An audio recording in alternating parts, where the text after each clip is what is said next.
தென்னாடு உடைய சிவனை போற்றி, எண்ணற்றவர்க்கும் இறைவா போற்றி. சனி வக்ர பயிற்சி. கடகராசி ஆயில்ய நட்சத்திரம். இந்த ஆயில்ய நட்சத்திரக்காரர்களுக்கு சனி வக்ர பயிற்சி எப்படி இருக்கும்? ராசிக்கு 7ஆம் அதிபதினு சொல்லக்கூடியவர், 8ஆம் அதிபதினு சொல்லக்கூடியவர் இந்த சனி பகவான் 9ஆம் இடத்துல பாக்கியஸ்தானத்தில் வக்ரமாகக்கூடிய காலம். இது எந்த நட்சத்திரத்தில் வக்ரமாகிறார்னாக்கா, ரேவதி நட்சத்திரம் 2ஆம் பாதத்திலிருந்து உத்திரட்டாதி நட்சத்திரம் 2ஆம் பாதம் வரைக்கும். ரேவதி நட்சத்திரம் விரையாதிபதினு சொல்லக்கூடிய 3ஆம் அதிபதினு சொல்லக்கூடிய புதனுடைய நட்சத்திரம். இந்த ராசிக்கும் இந்த லக்னத்துக்கும் அவயோகம் செய்யக்கூடிய கிரகம் இந்த புதன். அந்த நட்சத்திரத்தில் வக்ரமாகிறார். அதே மாதிரி உத்திரட்டாதிக்கும் அந்த பின்னோக்கி வரும்போது உத்திரட்டாதியை டச் பண்ணுவார். இப்போ உத்திரட்டாதி அப்படிங்கிறது 7ஆம் அதிபதினு சொல்லக்கூடிய 8ஆம் அதிபதினு சொல்லக்கூடிய சனியுடைய நட்சத்திரம். சனி பகவான் அவர் தான் அந்த 9ஆம் இடத்துல வக்ரமாகிறார். இந்த வக்ர காலங்கள் 4.5 மாதம், கிட்டத்தட்ட 138 நாட்கள். இது நல்ல பலன்களை கொடுக்குமா கடகராசிக்கு, ஆயில்ய நட்சத்திரக்காரர்களுக்கு? ஏற்கனவே ரொம்ப கஷ்டப்பட்டு அடி மேலே அடி, சொல்ல முடியாத துயரங்களில் மனசு லெவலில் பாதித்து அந்த லெவலில் கஷ்டத்தை அனுபவிச்சிருக்காங்க. அவங்களுக்கு ஏதோ ஒரு நல்லது நடக்குமா? ஏன்னா அஷ்டம சனி விடுதலையான பிறகு நல்லது நடக்கும் அப்படின்ட்டு வெயிட் பண்ணவங்களுக்கு நிறைய பேருக்கு நடந்திருக்கு, நிறைய பேருக்கு இன்னும் நடக்கலை. அது என்ன காரணம் அப்படின்னாக்கா, சுயஜாதக தசாபுத்தி. இப்போ 9ஆம் இடத்துல சனி வக்ரமாகிறார். இப்போ 8ஆம் இடத்தோட பலன்களை கொடுக்குமா, அதாவது அஷ்டம சனியோட தாக்கம் இருக்குமா அப்படின்ட்டு ஒரு சில பேர் கேள்வி கேட்குறாங்க. அப்படியெல்லாம் இருக்காது. 2025 இந்த சனி பகவான் வக்ரமாகும்போது அது கும்பராசியை டச் பண்ணார். கும்பராசிக்கு வந்துட்டு போன மாதிரி ஒரு அந்த பாதிப்பு கொடுத்தது. இப்போது மீனராசியில் தான் வக்ரமாகிறார், மீனராசிக்குள்ளே இருக்கிறார். அப்போ 8ஆம் இடத்தோட பலன்கள்லாம் கொடுக்காது, அஷ்டம சனியோட தாக்கமெல்லாம் இருக்காது. பாக்கியாதிபதின்னு சொல்லக்கூடிய குருவுடைய வீட்டில் குரு பார்வை வாங்கி நிற்கிறதுனால அப்போ அந்த வக்ர காலம் அப்படிங்கிறது பெரிய தீய பலன்களை கொடுக்காது, பெரிய கஷ்டமான பலன்களை கொடுக்காது. ஏன்னா முயற்சி ஸ்தானாதிபதியோட நட்சத்திரத்தில் வக்ரமாகக்கூடிய காலத்தில் நீங்கள் ஒரு சில விஷயங்களுக்காக முயற்சி பண்ணியிருப்பீங்க. அந்த முயற்சிகள் கொஞ்சம் தடையை கொடுக்கலாம். அது எப்படி இருக்கும் அப்படின்னா, ஒரு வேலைக்காக முயற்சி பண்ணியிருப்பீங்க, வேலை மாற்றத்துக்காக எதிர்பார்த்துட்ருப்பீங்க, ஒரு ப்ரொமோஷனுக்காக எதிர்பார்த்துட்ருக்கலாம், ஒரு தொழில் வளர்ச்சிக்காக எதிர்பார்த்துட்ருக்கலாம். இவ்வளோ எதிர்பார்த்து முயற்சி பண்ணும்போது என்ன இவ்வளோ தடையாக இருக்குது, என்ன இவ்வளோ போராட்டமாக இருக்குது அப்படின்லாம் ஃபீல் பண்ண வைக்கும். ஆனால் கடைசியில் வெற்றி வாய்ப்புகளை கொடுத்துரும், சக்ஸஸ் ஆகிடும். அது மாதிரி தான் 7ஆம் அதிபதி 8ஆம் அதிபதியாக இருந்தாலும், சனி பாதகாதிபதியாக இருந்தாலும், அந்த நட்சத்திரத்தில் வக்ரமாகக்கூடிய கிரகமாக இருந்தாலும் பெரிய கஷ்டங்களை கொடுக்காது. இது யாராருக்கெல்லாம் கஷ்டத்தை கொடுக்கும் அப்படின்னா, சனி நகரக்கூடிய இடம் இருக்குது இல்லையா, மீனராசியில். மீனராசியில் ஒரு சில பேருக்கு 3-4 கிரகங்கள் இருக்கும், இல்லை புதன் இருக்கலாம். ஏன்னா அந்த நட்சத்திரத்தில் தான் சனி வக்ரமாகிறார். ஒன்று புதன் இருக்கலாம், இல்லை சூரியன் இருக்கலாம், சுக்கிரன் கூட இருக்கலாம். இந்த முக்கூட்டு கிரகங்கள் அப்படின்னு சொல்லக்கூடிய சூரியன், புதன், சுக்கிரன்லாம் பார்த்தீங்கன்னாக்கா ஒன்றா ரவுண்ட் அச்சின்னு இருப்பாங்க. அவங்கெல்லாம் கூட அங்கே இருக்கலாம் சனி நகரக்கூடிய இடத்துல. ஏன்னா சனி பகவானுக்கு அது பகை கிரகம். சுக்கிரன் புதன் இல்லை, ஏன்னா சுக்கிரன் உச்சமாயிடுவார். இந்த ராசிக்கு பகை கிரகம், இந்த ராசிக்கு நன்மை செய்யாத கிரகம் சுக்கிரன். இன்னொன்று புதனும் இந்த ராசிக்கு பகை கிரகம், அங்கே நீசமாயிடுவார். இது மாதிரி நிறைய காரகத்துவம் இருக்காங்க. அந்த இடத்துல இந்த கிரகங்கள் இருந்தால், அப்படி இல்லை வேற லக்கணமாக இருந்தால், அந்த லக்கணத்துக்கு 4ஆம் அதிபதி இல்லைனா 10ஆம் அதிபதி இருந்தால், அவயோகம் செய்யக்கூடிய கிரகம் இருந்தால் அந்த மீனராசியில். இன்னொன்று சனி பார்க்கக்கூடிய இடம் பார்த்தீங்கன்னாக்கா 3, 7, 10. 3ஆம் பார்வை ரிஷபத்துக்கு விழும், 7ஆம் பார்வை கன்னிராசிக்கு, 10ஆம் பார்வை தனுசுக்கு. இந்த 3 இடங்களில் இது மாதிரி இந்த முக்கூட்டு கிரகங்களோ இல்லை வக்கர கிரகங்களோ ஏதாவது இருந்துச்சுனாக்கா அந்த காரகத்துவம் பாதிக்கப்படுமே தவிர எல்லாருக்குமே இருந்துருன்னு சொல்ல முடியாது இல்லையா ஆயில்ய நட்சத்திரக்காரர்களுக்கு. மற்ற இடங்களில் எந்த இடத்துல இந்த வக்கரமாகக்கூடிய நட்சத்திராதிபதி இருந்தால் கூட உங்களுக்கு பெரிய ப்ராப்ளத்தை கொடுக்காது. சனி நகரக்கூடிய இடம், இன்னொன்று சனி பார்க்கக்கூடிய இடம். இந்த இடத்துல அந்த கிரகங்கள் ஏதாவது வக்கர கிரகங்கள் எந்த கிரகமாக இருந்தாலும் சரி, அந்த கிரகம் வக்கரமாக இருந்துச்சுன்னா, பொதுவாகவே வக்கர கிரகம்ன்றது ராகு கேது, இவங்க இருந்தால் கூட நிறைய ப்ராப்ளத்தை கொடுக்கும். ப்ராப்ளம் மீன்ஸ் என்னன்னாக்கா, அது என்ன காரகத்துவமோ உங்கள் சுய ஜாதகத்தை பொறுத்து வேற ஒரு லக்கணமாக இருந்தால் அந்த லக்கணத்துக்கு என்ன ஆதிபத்தியத்துக்கு வரார் அந்த கிரகங்கள். அது சம்மந்தமாக தான் ப்ராப்ளம் வரும். என்ன ஒன்று வேலை கொஞ்சம் சிக்கலை கொடுக்கலாம், இல்லைனா பொருளாதார நெருக்கடி கொடுக்கலாம், ஒரு சில பேருக்கு வந்து மணி லாக் ஆகலாம். அது மாதிரி இது வந்து சுயஜாதக தசாபுத்தியை பொறுத்து இது ஓகே தான். என்னை பொறுத்த வரைக்கும் என்னன்னாக்கா, குரு பார்வை அங்கே இருக்கிறதுனால எந்த கிரகம் இருந்தாலும் சரி பெரிய பாதிப்புகளை கொடுக்காது. இந்த சனி வகர காலங்களில் நல்ல ஒரு மாற்றங்களையே இந்த ஆயில்ய நட்சத்திரக்காரர்கள் எதிர்பார்க்கலாம். இப்போ தசாபுத்தி ரீதியாக பார்த்தோம்னால் இந்த ஆயில்ய நட்சத்திரம் அப்படிங்கிறது புதனுடைய நட்சத்திரம். இது தசா காலங்கள் வந்து 17 வருடம். இப்போ என்னோட கணக்குப்படி நான் 10 வருடம் நான் எடுத்துக்கிறேன். இன்னொன்று 22-25 வயசுக்குள்ள பொதுவாக ஒரு பலனை சொல்லிட்டு அதன் பிறகு வரக்கூடிய ஒவ்வொரு தசைக்கும் நீங்கள் எந்த பாதத்தில் இருந்தால் என்ன வயசுக்கு என்ன தசா நடக்கும் அப்படிங்கிறது விரிவாக சொல்கிறேன். இப்போ ஆயில்ய நட்சத்திரக்காரர்கள் முதல் பாதத்தில் இருந்தீங்கன்னாக்கா இப்போ 4 வருடம் தசா புத்தி இருப்புகள் ஒரு சில பேருக்கு இருக்கலாம், 2 வருடம் தசா புத்தி இருப்புகள் இருக்கலாம், இன்னொன்று 6 மாதம் 4 மாதம் இது மாதிரி தசா புத்தி இருப்புகள் இருக்குன்னு வச்சிங்களேன். நீங்கள் மக நட்சத்திர வீடியோ பாருங்கள், சிம்மராசிக்கு மக நட்சத்திரத்துக்குன்னு தனியாக வீடியோ போடுவோம் இல்லையா, அந்த வீடியோ பார்த்தீங்கன்னாக்கா உங்களுக்கு வயசு கரெக்டாக இருக்கும், உங்களுக்கு அதுக்குண்டான பலன்களும் உங்களுக்கு கரெக்டாக இருக்கும். ஏன்னா அது வந்து சிம்ம ராசியை ஒட்டி வர்றதுனால உங்களுக்கு அந்த பலன்களையும் நம்ம சொல்லணும். இப்போ அந்த வீடியோ பார்த்தீங்கன்னாக்கா உங்களுக்கு சிறப்பாக பலன்கள் பொருந்தி வரும். இப்போ நான் 22 வயசுக்குள்ளே நான் எடுத்துக்கிறேன். 22 வயசு வரைக்கும் ஒரு சில பேருக்கு வந்து கேது தசை நடக்கலாம். இப்போ முதல் பாதத்தில் இருக்கிறவங்களுக்கு வந்து 15 வருடங்கள் தசாபுத்தி இருப்புகள் இருக்குன்னு வச்சிங்களேன். 15 + 7 அப்படின்னாக்கா கேது வந்து 22 வயசு வரைக்கும் வந்துடும். இப்போ முதல் பாதத்தில் இருக்கிறவங்களுக்கு 22 வயசு வரைக்கும் கேது. இப்போ சென்டர் பகுதி என்னோட கணக்குப்படி பார்த்தீங்கன்னாக்கா 17 வயசு வரைக்கும் வரும்.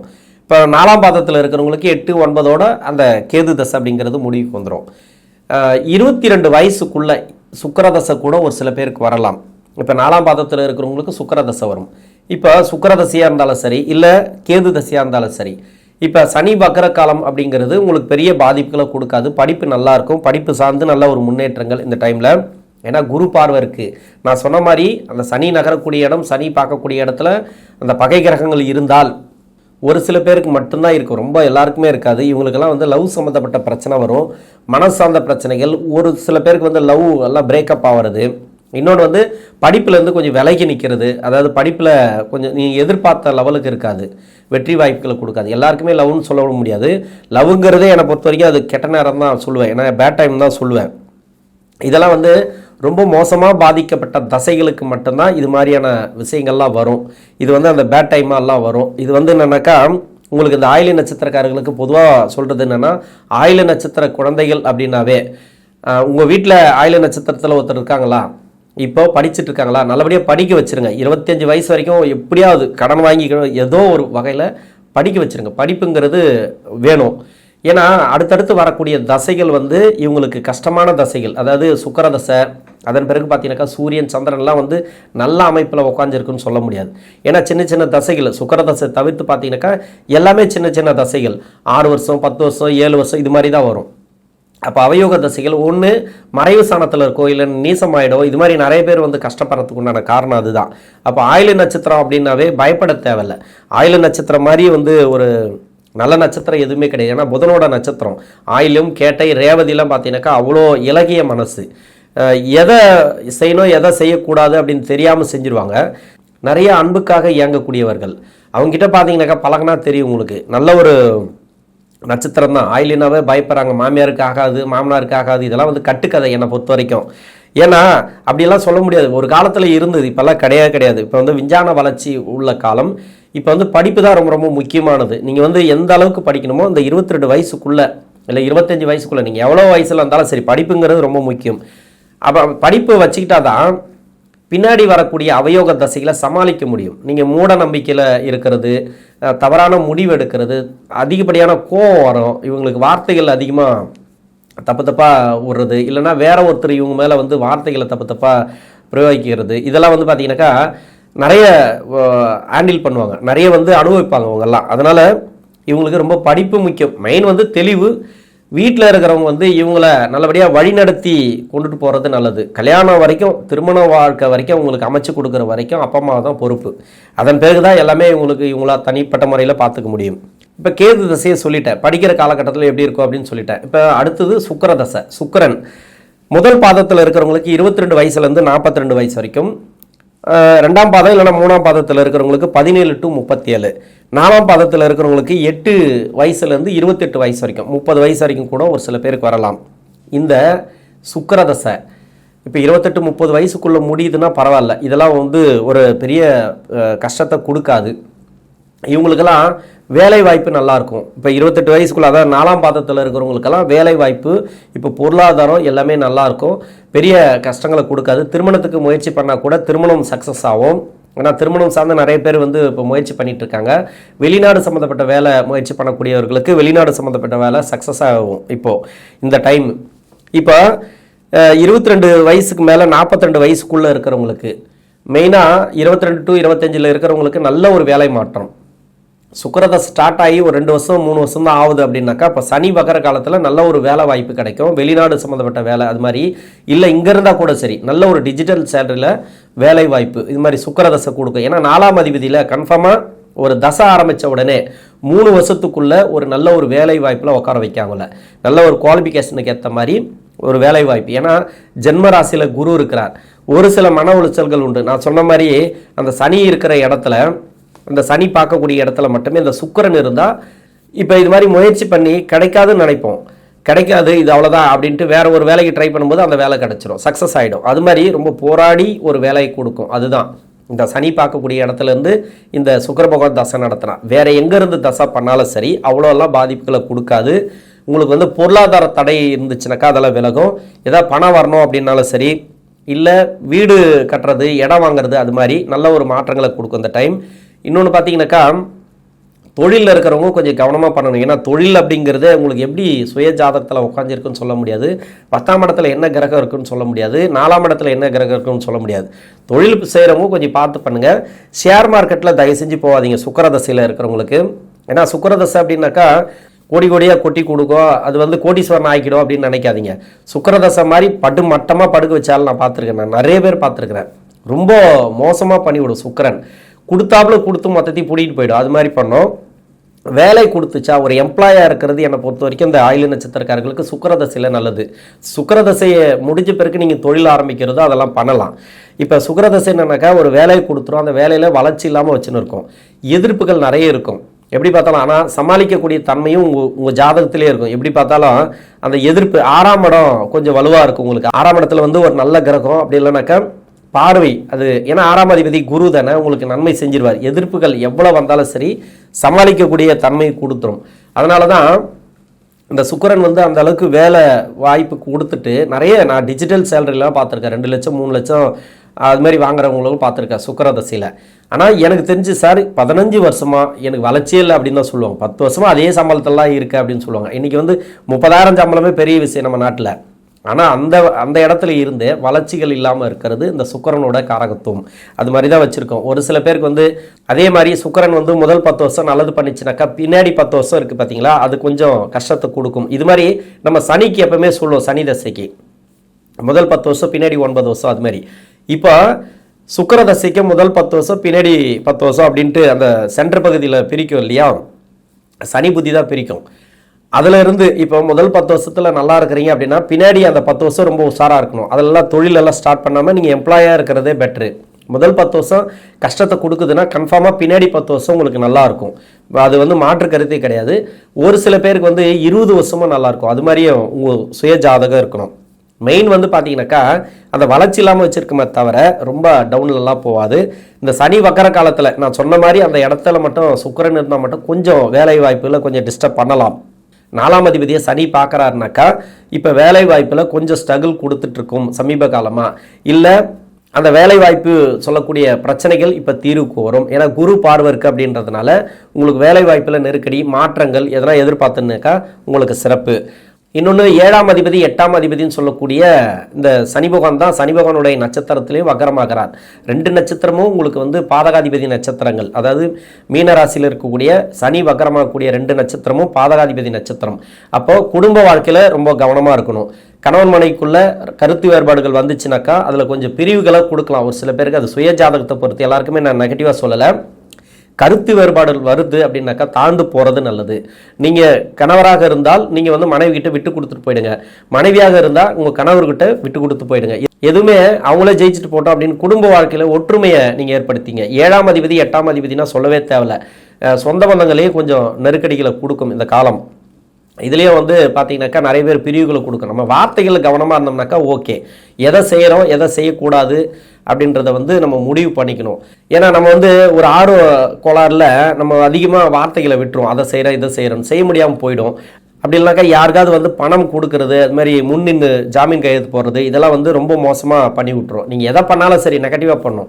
எதையுமே வந்து பண்ணாமல் இருக்கணுமா அப்படின்னாக்கா அந்த இடத்துக்கு ஏற்ற மாதிரி நீங்கள் நடந்துக்குங்க. அதுதான் சொந்த பந்தங்களில் உங்களுக்கு வந்து நல்லா இருக்கும். 4ஆம் அதிபதி 11ஆம் அதிபதினு சொல்லக்கூடிய சுக்கிரன் இருக்கா இல்லையா, இப்போ வந்து 11ஆம் இடத்தை தான் பார்க்குறார், லாபஸ்தானத்தை பார்க்குறார். நிறைய பேருக்கு வந்து தொழில் ரீதியாக கொஞ்சம் பிரச்சனைகளை கொடுத்தது இல்லையா, அந்த பிரச்சனைகள் இப்போ சால்வ் ஆகும். உங்களுக்கு குடும்ப வாழ்க்கையும் சொல்லிட்டேன், இன்னொன்று தொழில் வேலை வாய்ப்பு எப்படி இருக்குன்னு சொல்லிட்டேன். இது வந்து சுக்கிர தசையில் எதுவாக இருந்தாலும் சரி, சுக்கிர தசையில் வேலை சார்ந்து எதிர்பார்த்தீங்கன்னாக்கா நல்ல ஒரு மாற்றங்கள் இப்போ உண்டு. அடுத்து வந்து பார்த்தீங்கன்னாக்கா சூரியன் சந்திரன் செவ்வாய் தசைகள், இந்த 3 தசைகளும் இந்த ராசிக்கு யோகாதிபதி தசைகள். இந்த 3 தசையும் ஒன்றா சொல்லிடுறேன், ஏன்னா ரிப்பீட்டட் வார்த்தை வரக்கூடாதுன்றதுனால. இது எந்த வயசில் வரும் அப்படின்னாக்கா ஆயில்ய நட்சத்திரக்காரர்களுக்கு முதல் பாதத்தில் இருக்கிறவங்களுக்கு 42 to 65, சென்டர் பகுதி அதாவது 10ஓட தசாபுத்தி இருப்பு எடுத்தோம் இல்லையா, 37 to 60 வயசு வரைக்கும். 4ஆம் பாதத்தில் இருக்கிறவங்களுக்கு 28 to 51 வரைக்கும். இப்போ 28 வயசுக்கு மேலே 65 வயசு வரைக்கும் இந்த சூரிய சந்திர செவ்வாய் தசைகள் வருது. இது எப்படி வேணா இருக்கட்டும், யோகாதிபதி தசைகள். ஆனால் நான் கஷ்டப்பட்டிருக்கேன் அப்படின்னா 2018 நிறைய கஷ்டத்தை அனுபவிச்சிருப்பீங்க. உங்களுக்கு எந்த வயசுல இருக்கிறவங்க ரொம்ப கஷ்டப்பட்டிருப்பாங்க அப்படின்னாக்கா 49 வயசுலேருந்து ஒரு 55 வயசுக்குள்ளே இருக்கிறவங்களுக்கு. ஏன்னா அந்த வயசுல இருக்கிறவங்களுக்கு தான் சனி வீட்டில் ராகு இருந்தார். அதாவது 1969லேருந்து 1972 வரைக்கும் பிறந்தவங்களுக்கு இந்த சனி வீட்டில் ராகு இருந்தார். இன்னொன்று சூரியன் சந்திரன் வீட்டில் வந்து கேது இருந்தாப்புல. இந்த இடங்கள்லாம் இந்த சனி பார்த்துச்சு இல்லையா, 2018க்கு பிறகு நிறைய பிரச்சனைகளை கொடுத்துருக்கும். மணி லாக் ஆகிருக்கும். இன்னொன்று தொழில் வளர்ச்சி இல்லாமல் இருக்கும். தொழிலில் கொஞ்சம் பிரச்சனைகளை கொடுத்துருக்கலாம். என்ன தசையாக இருந்தாலும் சரி. இப்போ யோகா தசைன்னு நான் சொல்லிட்டேன், ஆனால் யோகா தசையிலங்க நிறைய கஷ்டத்தை கொடுத்துருக்கு. ஒரு பக்கம் நல்லது செஞ்சிருந்தா கூட ஒரு பக்கம் கஷ்டத்தை கொடுத்துருக்கு அப்படின்னு நீங்கள் ஒரு சிலர் சொல்லலாம். அது காரணம் என்னன்னாக்கா 1969லேருந்து 72லேருந்து பிறந்தவங்களுக்கு இந்த ராகு சனியோட வீட்டில் இருந்தது. அந்த இடத்த அது கடந்து போனதுனால அங்கே இருக்கக்கூடிய காரகத்துவங்கள் நிறைய பாதிச்சிருக்கும். அதே மாதிரி 45 வயசுலேருந்து 48 வயசுக்குள்ள, அதாவது 1978லேருந்து 1981 வரைக்கும் இருக்கக்கூடிய அந்த பிறந்திருக்கக்கூடியவர்களுக்கு இந்த கடகராசி ஆயில்ய நட்சத்திரக்காரர்களுக்கு நிறைய பேருக்கு வந்து பிரச்சனைகளை கொடுத்தது. இது ஏன்னாக்கா அந்த இடத்துல வந்து கேது இருந்தார், சனியோட வீட்டில் கேது இருந்தார். இப்போ கேது இருக்கும்போது இந்த சனி பகவான் கோச்சார ரீதியாக கடக்கும்போது நிறைய ப்ராப்ளத்தை கொடுத்தது. நிறைய பேருக்கு மணி லாக்கு தான், பணம் வந்து லாக் ஆகிருக்காங்க. அப்படி அப்படியே லாக் ஆகி நிற்க, கொடுத்த பணம் வரல, வாங்கின பணத்தை கொடுக்க முடியல, கடன் பிரச்சனை, அது மாதிரி இது மாதிரியான ப்ராப்ளத்தை அந்த காலகட்டங்களில் கொடுத்தது. இது பெரும்பாலும் பார்த்தீங்கன்னாக்கா இப்போ சனி வகர காலத்தில் உங்களுக்கு ரிலீஃப் ஆகும். அந்த கொடுத்த பணம் வர்றது, இது மாதிரி அது பணம்லாம் வந்து இப்போ சேரும், கடன் பிரச்சனைகள் தீரும். ஒரு சில பேருக்கு நோய் நொடி பிரச்சனைகள் கொடுத்துருக்கு, அதாவது மருத்துவ செலவுகள் கொடுத்துருக்கு. உங்களுக்கு இல்லைனா கூட உங்கள் வீட்டில் இருக்கிறவங்களுக்கு அது மாதிரி கொடுத்துருக்கு. அதெல்லாம் பரவாயில்ல. இப்போ வந்து எல்லாமே ஒரு கிளியர் ஆகக்கூடிய தன்மை. ஏன்னா குரு பார்வை வச்சு தான் ஒரு சில பாசிட்டிவாக நம்ம சொல்லலாம். குரு பார்வை இல்லைனாக்கா கொஞ்சம் மோசமாக செய்யும். குரு பார்வை இருக்குது, அது சிறப்பு அப்படின்னு எடுத்துக்கலாம். இந்த 3 தசைகளும் குடும்ப வாழ்க்கை, அதாவது 7ஆம் அதிபதி நட்சத்திரமும் விரையாதிபதி நட்சத்திரமும் இருக்கிறதுனால, அந்த நட்சத்திரத்தில் சனி பகவான் வந்து வக்கரமாகிறதுனால குடும்ப வாழ்க்கையில் கொஞ்சம் நிதானத்தை கடைப்பிடிக்கிறது நல்லது. இன்னொன்று வந்து தேவையில்லாத செலவெல்லாம் கொஞ்சம் கம்மி பண்ணிங்க. தேவையில்லாத செலவு, தேவையான செலவு எது வேணுமோ அதை பார்த்துங்க. எல்லாத்தையுமே நம்ம எடுத்து போட்டுக்கூடாது இல்லையா, அதில் கொஞ்சம் கவனமாக இருங்க. அடுத்து வந்து ராகு தசை முதல் பாதத்தில் இருக்கிறவங்களுக்கு வந்து 65லேருந்து 83 84 வயசு வரைக்கும் ராகு 18 வருடங்கள். அதே மாதிரி சென்டர் பகுதியில் இருக்கிறவங்களுக்கு, அதாவது 2ஆம் பாதம் இல்லைனா 3ஆம் பாதத்தில் இருக்கிறவங்களுக்கு 60 வயசுலேருந்து 78 இல்லைனா 79 வயசு வரைக்கும் வரும். 4ஆம் பாதத்தில் இருக்கிறவங்களுக்கு 51 வயசு இல்லைனா 52 வயசுலேருந்து 70 வயசு வரைக்கும் வரும். கிட்டத்தட்ட 51 வயசுக்கு மேலே தான் அந்த ராகு தசை அப்படிங்கிறது வருது. ஏன்னா 51 வயசு அப்படின்னாக்கா கரெக்டாக நான் சொன்ன மாதிரி 1969லேருந்து 72 பிறந்தவங்களுக்கு அந்த ராகு அப்படிங்கிறது சனியோட வீட்டில் இருக்குது. அது சனி தசை மாதிரி தான். டோட்டலாக பார்த்தீங்கன்னாக்கா நிறைய இப்போ 7ஆம் அதிபதியோட தசை மாதிரியும் 8ஆம் அதிபதி தசை மாதிரியும் நிறைய பிரச்சனைகளை கொடுத்துருக்கும் அந்த காலகட்டம். அதாவது 50 வயசுலேருந்து 54 வயசுக்குள்ளே இருக்கிறவங்களுக்கு மட்டும். மற்றபடி பார்த்தீங்கன்னாக்கா நிறைய பேருக்கு வந்து இந்த சனியோட பார்வை இந்த ராகு மேலே படும். அதனால் அங்கே இருக்கிறவங்களுக்கு வந்து நிறைய உடல்நல பிரச்சனைகள் வந்திருக்கலாம், இல்லை கடன் பிரச்சனை வந்திருக்கலாம். இது மாதிரியான பிரச்சனைகள் இப்போ சால்வ் ஆகும். இப்போ வந்து பார்த்தீங்கன்னாக்கா இப்போ நோய் நொடி பிரச்சனைகள் எதுவாக இருந்தாலும் சரி, இப்போ வந்து வேலை வாய்ப்பு, தொழில், குடும்ப உறவுகளில் கொஞ்சம் நெருக்கடிகள் இருந்துச்சுன்னா இந்த ராகு தசையில் இருக்கிறவங்களுக்கு மாறக்கூடிய வாய்ப்புகள் அதிகமாக இருக்குது. சனி வக்கரமாகக்கூடிய 138 நாட்கள், அதாவது 4.5 மாத காலத்துக்கு இந்த மீன ராசியில் சனி வக்கரமாகும் போது இந்த கடகராசியில் இருக்கக்கூடிய ஆயில்ய நட்சத்திரக்காரர்களுக்கு தசாபுத்தி ரீதியாக நல்ல ஒரு மாற்றங்களை குரு பார்வையில் இருக்கிறதுனால கிடைக்கும். நன்றி.